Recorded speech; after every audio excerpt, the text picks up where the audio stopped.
Alright, here we go. Good morning, State College. How are we doing today?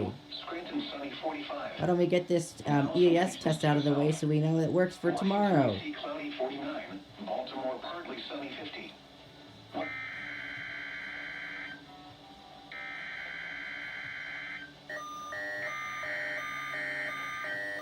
Are you going to activate Mr. 100? Yes, you did. Good. Thank you.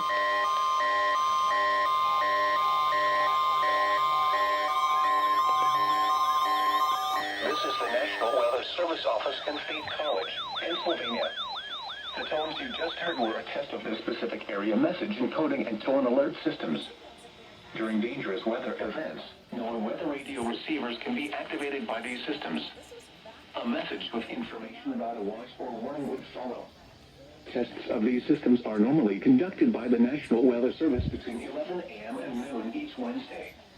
If there is a threat of severe weather, the test may be postponed until the next good weather day. Ah, thanks 120. Test of the specific area message encoding and tone alert Thanks systems. 120 easy.